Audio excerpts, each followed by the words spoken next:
आप सभी लोग को मेरा नमस्कार। आज का वीडियो है गांगखोर बगिया के ऊपर। और हमेशा की तरह ये वीडियो दो पार्ट में होगा। पहला पार्ट मैंने वहाँ क्या काम किया है और दूसरा पार्ट वहाँ अगले कार्यकाल में क्या करना है। तो चलते हैं पहले पार्ट की तरफ। वहाँ कुरैशी बस्ती में अभी हाल में इंटरलॉकिंग हुई है और बीच का पार्ट छूटा हुआ है। उसके बाद फिर फकीर बस्ती में इंटरलॉकिंग हुई है।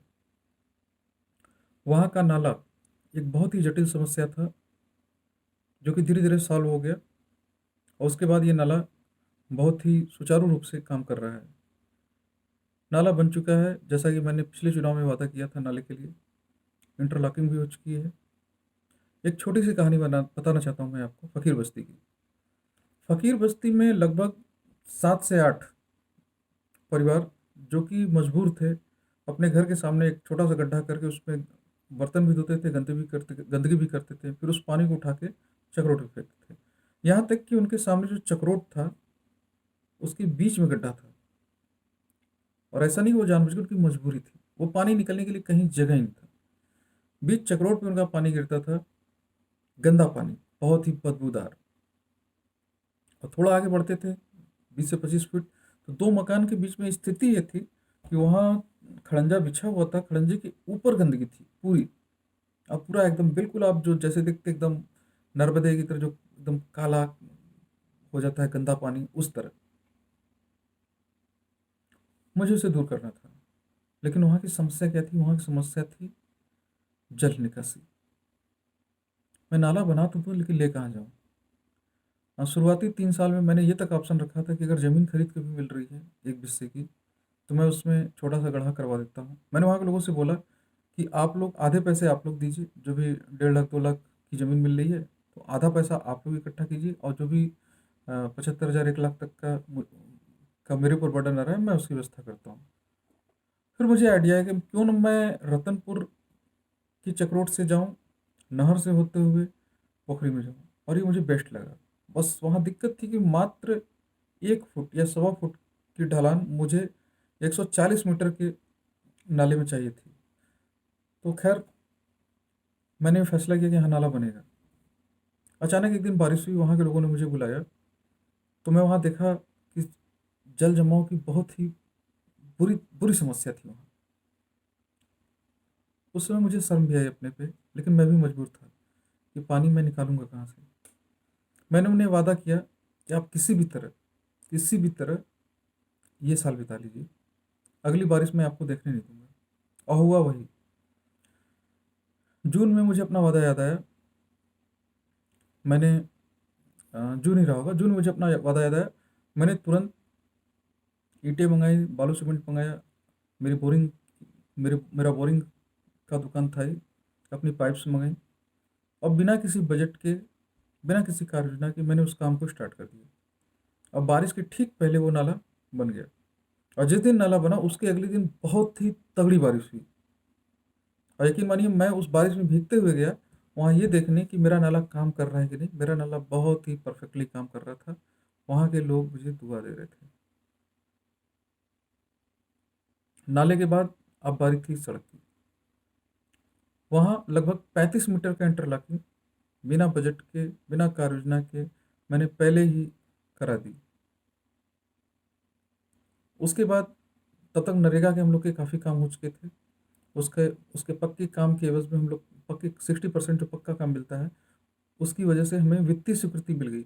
लेकिन अभी तक उसका फंड रिलीज नहीं हुआ है, पैसा अभी तक नहीं आया, बिल वाउचर फीड है। लगभग मान के चलिए नियर अबाउट 5 लाख के आसपास का इंटरलॉकिंग बगिया में हो चुका है।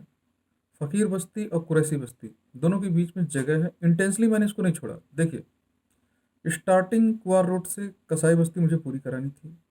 मैं जितना बढ़ सकता था उतना आगे बढ़ा। लेकिन फकीर बस्ती में जो मैंने नाला बनाया था, उस नाला बनाने के बाद तुरंत वहाँ की इंटरलॉकिंग जरूरी थी। क्योंकि जो नाले का स्लोप था, जो नाले में पाइप्स लगी थी, वो सब इंटरलॉकिंग के आधार पर हुई थी। तो मजबूरन मुझे फकीर बस्ती से ही स्टार्ट करना पड़ा इंटरलॉकिंग। और वो घूम के पठानी टोला तक आया। अब कुरैसी बस्ती और पठानी टोला के बीच का जो लगभग 60 से 70 मीटर का इंटरलॉकिंग छूट गया है, वो इंटेंशनली नहीं छूटा है। बहुत लोग ये सोच रहे हैं कि प्रधान ने जानबूझ के इसको छोड़ा, क्योंकि हमने इनको वोट नहीं किया। आप एक चीज़ ध्यान दीजिए, अगर इंसान डेवलपमेंट करता है तो उसको वोट नहीं दिखाई देता, उसको ये दिखाई देता है कि मैं जीता हूँ, पूरी ग्राम सभा मेरी है, मुझे विकास करना है। जब मैं इंटरलॉकिंग लगा रहा हूँ तो इस एरिया में बहुत लोग होंगे जो मुझे वोट दिए हैं, नहीं दिए हैं, कोई बात नहीं, मुझे इंटरलॉकिंग करनी, मैं ये काम कर रहा हूँ, ये काम करने के बाद मैं आऊँगा और आपसे कहूँगा कि भाई मैंने आपका काम कर दिया है, मैंने आपका साथ दिया, अब मेरे साथ की बारी, देने की बारी है, आप मेरा साथ दीजिए। तो ये जानबूझ के नहीं हुआ है। बादशाह चचा के ठीक सामने जो इंटरलॉकिंग छुट्टी है वो सबसे पहले पूरी होगी, ये मेरा वादा है। चुनाव जीतने के बाद 2 से 3 महीने के अंदर जो पहला फंड आएगा, एक छोटी इंटरलॉकिंग मैं उधर तुरंत करूँगा बगिया में, क्योंकि ये तुरंत काम होने वहाँ के, वो इंटरलॉकिंग तुरंत होगी।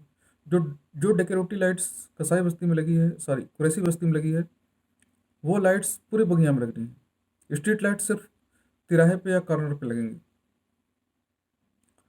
अब आते हैं फ्यूचर प्रोजेक्ट। फ्यूचर प्रोजेक्ट ये है, कुरैसी बस्ती के रोड से रतनपुर जाने वाले रोड तक जो कुआर मार्ग है, इसके दोनों तरफ 4-4 फीट की चौड़ाई का इंटरलॉकिंग पाथवे बनेगा। जी हाँ, और ये पाथवे जगह जगह इस पे बेंच लगेंगे, नए सिरे से पेड़ लगेंगे, डेकोरेटिव लाइट लगेंगी। दोनों 3 तिराहे हैं, तिराहा है वहाँ पे, हर जगह स्ट्रीट लाइट लगेगी। कब्रिस्तान से वो रास्ता जो जाके पोखरा से मिलता है, इस पे इंटरलॉकिंग होनी है। इंटरलॉकिंग के साथ इन पे स्ट्रीट लाइट्स लगेंगी। अब वहाँ का जो मुख्य आकर्षण है अगले कार्यकाल का, वो है गांग खुर्द का पंचवटी पार्क। जी हाँ, गांग खुर्द का पंचवटी पार्क, ये वहाँ का सबसे मुख्य आकर्षण है। मौलवी साहब के ठीक पूर्व में जो पोखरी है, उस पोखरी के 2 पार्ट किए जाएंगे, एक उत्तर का पार्ट और एक दक्षिण का पार्ट। उत्तर का पार्ट जो नहर से अटैच है, उस नहर के पास, उसको नहर से अटैच किया जाएगा बकायदे वाल्व से। जितनी हमें पानी की जरूरत होगी उतना हम उसमें भरेंगे, ये पूर्णतया फ्रेश वाटर होगा। साउथ वाले पार्ट में हम लोग अपना बस्ती का ग्रे वाटर गिराएंगे, और इसकी उसकी साफ सफाई की पूरी जिम्मेदारी ग्राम सभा की होगी। महीने 1.5 महीने में एक डेट फिक्स होगा जहाँ पे सफाई कर्मी जाकर ब्लीचिंग चूना पाउडर उसमें वो फेंकेगा। साथ में वहाँ जो आपकी इंसेक्टिसाइडल मछलियाँ हैं, गैम्बूसिया, ये सब भी छोड़ी जाएंगी, ताकि वो मॉस्किटोज के जो लार्वा होते हैं, मच्छर के जो लार्वा होते हैं, उनको वो ख़त्म करें, ताकि आप लोग को मच्छर की प्रॉब्लम ना हो। पोखरी के चारों तरफ एक 7 से 8 फुट की एक इंटरलॉकिंग पाथवे बनेगा, और जिस तरह पोखरा पे भी डेकोरेटिव लाइट्स लगी हैं गोल गोल, वो लाइट पूरी पोखरी के चारों तरफ लगेंगी। जगह जगह पेड़ लगने हैं नए सिरे से, जो कि वहाँ छाया करेंगे। इसके अलावा वहाँ कम से कम मान चलिए 14 से 15 बेंचेस लगेंगे बैठने के लिए।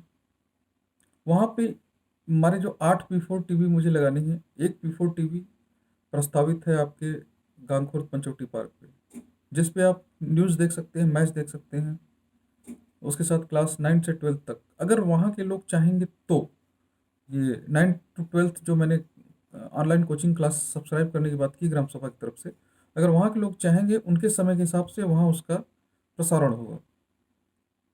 इसके अलावा फकीर बस्ती के ठीक उत्तर में जो बांस कोठी है, सॉरी पठानी टोला के ठीक उत्तर में जो बांस कोठी है, वहाँ से पंचवटी पार्क तक इंटरलॉकिंग होगी, लगभग 7 से 8 फुट चौड़ी। और 2 रास्ते जो नहर से गांगखुर्द की तरफ आते हैं, मीन्स फकीर बस्ती या पठानी टोला का कहते हैं, इन दोनों रास्तों पर इंटरलॉकिंग हुआ। एक रास्ते पे मैंने मिट्टी का कार्य करा दिया है और बीच में से नाला भी गया है, उस पर भी इंटरलॉकिंग का कार्य अगले प्रधानी में हो जाएगा। ये मैंने जितना भी काम बताया है, ये अगले कार्यकाल में पूरा होगा। ऐसा नहीं कि ये मेरा प्रोजेक्ट है और वो अगले कार्यकाल में इसमें कुछ छूटेगा। अगले कार्यकाल में ये सारे काम पूरे होने हैं, क्योंकि देखिए एक छोटा एरिया है बगिया, और काफ़ी खूबसूरत एरिया है। उसको मैं अगले कार्यकाल में कंप्लीट कर दूंगा। ये तो हो गया वहाँ का डेवलपमेंट। इसमें मेरे हिसाब से कुछ छूटा नहीं। जो कैमराज हैं ये एक सेपरेट वीडियो में बनाऊंगा, उसमें मैं बताऊंगा कि कहाँ कहाँ कैमरे लगने हैं। सिया बस्ती में जो खड़ंजा है, ये खड़ंजा पूरा इंटरलॉकिंग होगा, डेकोरेटिव स्लाइड लगेंगी। एक तरह से आप मान के चलिए कि बगिया में लगभग इंटरलॉकिंग, सारी जगह इंटरलॉकिंग कर दी जाएंगी, लाइटिंग भी कर दी जाएंगी। ये जो वहाँ अगले कार्यकाल में होने वाले काम है वो है। अब एक मेरा विशेष अनुरोध वहाँ के लोगों से, ये संदेश खास तौर से वहाँ सिया बस्ती के लोगों से है। अगर आप इस वीडियो को देख रहे हैं तो इस वीडियो के माध्यम से मैं आपसे कहना चाहता हूँ, आप लोग गांगकला गांगखुर्द के पढ़े लिखे व्यक्तियों में सबसे समझदार, सबसे समझदार इंसान है।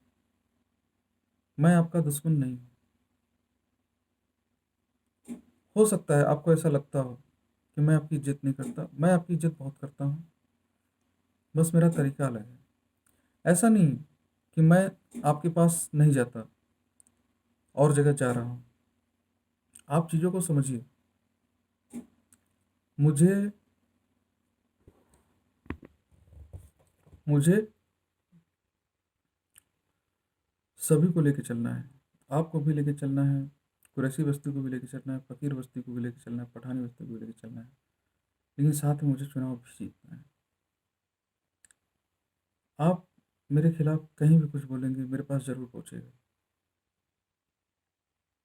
तो ऐसा नहीं कि अगर मेरे आप खिलाफ बोल रहे हैं तो आप मेरे दुश्मन हैं।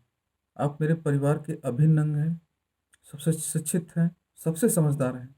आपका मार्गदर्शन मेरे लिए बहुत जरूरी है। लेकिन अगर आप कहीं से भी सोचिए, हो सकता है मेरे सोचने में गड़बड़ हो, मेरे सोचने का फेर हो, अगर आप कहीं से भी सोचें कि गरीबों के खिलाफ मैं जाऊंगा, तो ये नहीं हो सकता है। मैंने कहा हो सकता है आप ऐसा ना सोच रहे हो, ऐसा मुझे महसूस हो रहा हो, लेकिन आपकी हरकतों से मुझे महसूस होता है। मेरे लिए एक कसाई, माफ करिएगा मैं कसाई बोल रहा हूँ, एक कसाई, एक साई, एक फकीर, एक पठान, एक सिया, सभी लोग मेरे लिए एक बराबर है। चाहे आप शिक्षित हो, चाहे आप अनपढ़ हो, चाहे आप महल में रह रहे हो, चाहे आप झोपड़ी में रह रहे हो, मैं इस परिवार का मुखिया हूँ, मेरे लिए आप सभी एक बराबर हैं। आप इज्जत देंगे तो भी मैं इज्जत दूंगा, आप इज्जत नहीं देंगे तो भी मैं इज्जत दूंगा, क्योंकि मैं आपका प्रधान हूं। आप कितना भी प्रयास करें, कितना भी अल्टरनेटिव खोजें, आपको अल्टरनेटिव नहीं मिलेगा। आपको लग रहा होगा कि मैं चुनाव जीत जाऊंगा तो मैं कुछ गलत करूंगा। मैं कुछ गलत नहीं कर सकता। मैं बहुत सीधा लड़का हूँ, यकीन मानिए मैं बहुत सीधा हूँ। वरना 5 साल का कार्यकाल बीत गया, 5 साल का कार्यकाल बीत गया, मैंने कोई दुश्मनी नहीं निकाली किसी से, क्योंकि मैं किसी को अपना दुश्मन नहीं समझता हूँ। मुझे पता है कि मुझे आपने वोट नहीं किया, मुझे पता है मुझे 1,000 लोगों ने वोट नहीं किया, लेकिन मुझे ये पता है कि मैं अब प्रधान हूँ, मैं इस परिवार का मुखिया हूँ। मुझे किसी ने वोट दिया ना दिया, सब बराबर है। मुझे सबको लेके चलना है, लेकिन अगर सबको लेके चलने में भी अगर दिक्कत है, दिक्कत किस चीज़ की, विकास से मैं कोई समझौता नहीं करूँगा। चाहे आप अमीर हो, चाहे आप गरीब हो, चाहे आप मेरे वोटर हो, चाहे आप मेरे वोटर ना हो, मुझे कोई समझौता नहीं करना है। इसका सीधा मिसाल मैंने पेश कर दिया है। 4 साल पहले, 5 साल पहले जो मेरे ऊपर केस हुआ है, वो जिस महिला ने किया वो मेरी बहुत बड़ी सपोर्टर थी, मेरी ब्लाइंड सपोर्टर थी, लेकिन वहाँ वो गलत थी। तो अपने मन से मेरे लिए अगर जरा भी अगर थोड़ा सा भी अगर वहम हो मेरे लिए कि मैं आपका दुश्मन हूँ, तो इसको निकाल दीजिएगा। मैं आप लोग का बेटा हूँ, मैं आपका भाई हूँ, दिल का साफ हूँ। जैसे आप लोग सिर्फ अल्लाह से डरते हैं, वैसे मैं सिर्फ अपने कर्म से डरता हूँ कि मेरा जाने अनजाने में कुछ ऐसा ना हो जिसका मुझे बाद में अफसोस हो। न मैं भगवान मानता हूँ, न अल्लाह मानता हूँ। ये वीडियो मात्र 10 मिनट में ख़त्म हो जाता, लेकिन इस वीडियो का जो ये एक्सटेंशन था, ये खास तौर से आपसिया लोगों के लिए था। कुछ लोग वहाँ नैरेटिव सेट कर रहे हैं कि मैं मुस्लिम विरोधी हूँ। तो आपकी जानकारी के लिए बता दूँ, मैं उन लोग की बात कर रहा हूँ जो ये सेट कर रहे हैं। उन लोग के लिए बता दूँ, कुरैशी बस्ती भी मुस्लिम है, फ़कीर भी मुस्लिम है, पठान भी मुस्लिम है, साई भी मुस्लिम है, और भी वहाँ मुसलमान हैं। सिर्फ आप नहीं हैं। आपको चुनना है, अब विकास चुनते हैं या राजनीति चुनते हैं। विकास तो बगिया का होगा, क्योंकि पूरे गंकला का मुझे विकास करना है। जितनी बातें मैंने की हैं वो सारे काम होंगे, लेकिन कल को आप अफसोस ज़रूर करेंगे कि वो लड़का जो अपना एमबीबीएस छोड़कर अपने गांव को संवारने आया था, हमने उसका साथ नहीं दिया। आपसे हाथ जोड़कर अनुरोध है, मुझे आपकी ज़रूरत है। आप मेरा साथ दीजिए, खुल के साथ दीजिए। मुझे राजनीति बिल्कुल पसंद नहीं है। मैं न राजनीति कर रहा हूँ, मैं सिर्फ मेरे दिमाग में जितना विकास का मॉडल है, मैंने जितना काम किया, मैं उसको गिना रहा हूँ, जो काम करना है उसको गिना रहा हूँ। अगर कोई गलती हो मुझसे तो उसके लिए मुझे माफ़ करिएगा। मैं हाथ जोड़ के आपसे कहता हूँ, विकास के लिए आप साथ दीजिए। आप बुद्धिजीवी वर्ग हैं, आप गांग खुर्द के सबसे बुद्धिजीवी वर्ग हैं। आप लोग की बॉडी लैंग्वेज से बिल्कुल समझ में आता है कि आप बहुत समझदार हैं, लेकिन क्यों मुझसे दूर हैं। चलिए इस टॉपिक को ही बंद करते हैं। ये वीडियो गांगखुर्द के ऊपर था, बगिया के ऊपर था। शुरू का 10 मिनट आपने देखा, मैंने डेवलपमेंट पे सारी बात की। आखिरी के 5 मिनट राजनीति की बात हो गई, मन की बात हो गई। आप लोग लाइक्स एंड सब्सक्राइब कीजिए, गांव में ज़्यादा से ज़्यादा लोग को दिखाइए। ये देश के लिए नहीं बना है, ये सिर्फ गांकला के लिए बना है। ठीक है। आप सभी लोग को मेरा नमस्कार। इसी तरह मेरा वीडियो देखते रहिए, आगे भी मैं वीडियो भेजता रहूँगा।